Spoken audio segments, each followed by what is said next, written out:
TIFU by dressing casually for work. Update. My original post was here. I got a message asking if there are any updates. There actually are, and it's positive overall, so I figured I'd make a quick post.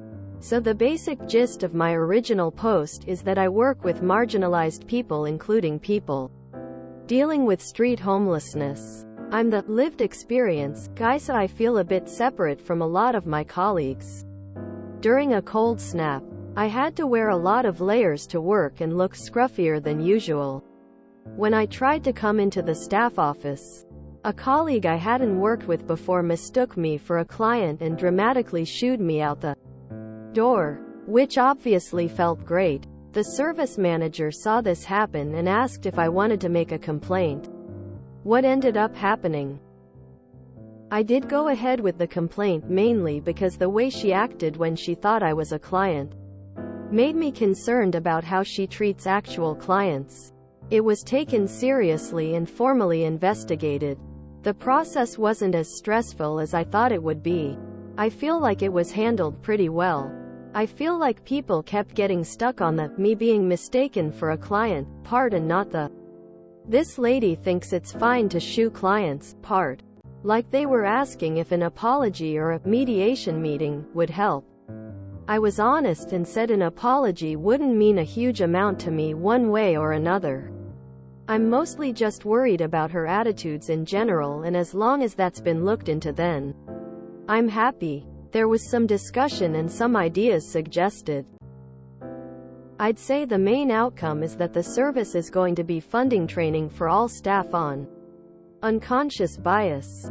It's mandatory, which I think is a good thing. TBH, a lot of training is voluntary, and generally speaking, the people who choose to attend training on unconscious bias aren't the ones who most urgently need it. I also think it's the sort of thing that could be useful for absolutely anyone, and I'm definitely including myself in that. I have very little direct contact with the lady who shooed me, and as far as I can tell, she's avoiding me, which I have no problem with. Hopefully she finds the training useful. Part of me is hoping we'll be booked onto the same session, because I think the sheer level of awkwardness could be pretty interesting. That's about it for an update. I'm currently half dead from flu, so my brain is working on limited capacity. Apologies if any of this doesn't make sense. And thanks for the supportive replies to my first post. It wasn't a very nice situation, so it meant a lot to me. TL. Doctor. A colleague mistook me for a client and shooed me out of the office like a stray dog. My employers have taken it seriously and are providing training for the whole service.